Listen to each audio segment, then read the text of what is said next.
तरह मूर्ति बन चुका था। देखते ही देखते 5 साल बीत गए, मगर दुनिया अब भी वैसी की वैसी थी। अब दोनों बच्चे बड़े हो चुके थे। हालांकि वो इतने सालों से अकेले रह रहे थे, पर अब भी उन्हें उम्मीद थी कि किसी दिन दुनिया फिर से पहले जैसी हो जाएगी। टॉम ने हिसाब लगाया कि जब वो 20 साल के हो जाएंगे तो समय फिर से चलने लगेगा। अब उन्होंने सभी लोगों से थोड़े थोड़े पैसे चुरा लिए, ताकि जब भी चीजें पहले जैसी हों तो कम से कम वो अमीर तो हो जाएं। खैर, जब वो 20 साल के हुए तब भी कुछ नहीं बदला। धीरे धीरे उनकी उम्मीदें टूट गई और वो जंगल में एक लकड़ी के घर में रहने लगे। एक दिन टॉम अकेलेपन और तन्हाई से तंग आ गया और बाहर जाकर चिल्लाने लगा। टाइशीक दूर से ये सब देख रहा था और अब उसकी भी उम्मीद खत्म हो चुकी थी। खैर, फिर कुछ दिनों बाद टॉम ने देखा कि चांद का आकार फिर से बदलने लगा था, जिसका मतलब ये था कि समय फिर से चालू होने वाला है। वो तुरंत टाइशीक को बुलाने गया, पर वो कहीं दिखाई नहीं दिया। उसने पूरा आइलैंड छान मारा और आखिरकार पहाड़ी की चोटी पर पहुंचा। वहाँ उसे टाइशीक के कपड़े मिले और वो समझ गया कि टाइशीक समुद्र में कूद गया था, लेकिन पानी रुकने की वजह से वो तैर नहीं पाया और शायद डूबकर मर गया होगा। उसे बचाने के लिए टॉम भी उसके पीछे कूद गया, मगर उसी पल अचानक दुनिया फिर से पहले जैसी हो गई। जब टॉम पानी से बाहर आया तो चीजों को दोबारा से हिलता हुआ देखकर उसकी आंखें भर आई।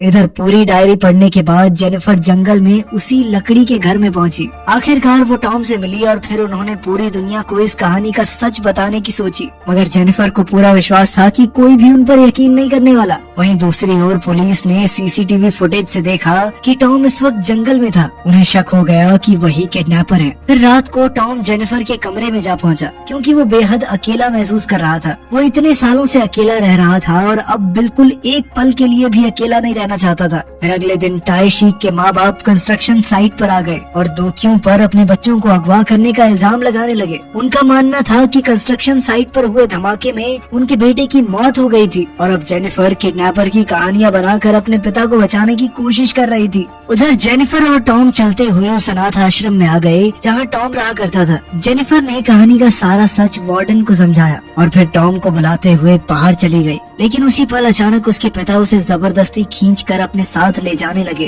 बाद में टॉम वार्डन के पास गया, जो उसके लिए अपनी माँ से कम नहीं थी। टॉम ने उसे अपनी पूरी बचपन की कहानियां याद करवाई, जिससे वार्डन हक्की बक्की रह गई, मगर उसे अब भी यकीन नहीं हो पा रहा था कि यही आदमी टॉम है। वहीं दूसरी ओर हम देखते हैं कि दोषियों ने जेनिफर को उसके कमरे में बंद कर दिया था, पर टॉम पीछे के दरवाजे से अंदर घुस आया और जेनिफर को आजाद करवाया। फिर वो दोनों एक साथ घर से भाग निकले और ये सोचने लगे कि उन्हें आगे क्या करना चाहिए। तभी जेनिफर को याद आया कि उसने सुरंग में एक चमचमाता हुआ अंडा देखा था। जेनिफर ने कहा कि वो अंडे का इस्तेमाल करके बड़ी होकर वापस लौटेगी, जिससे साबित हो जाएगा कि टॉम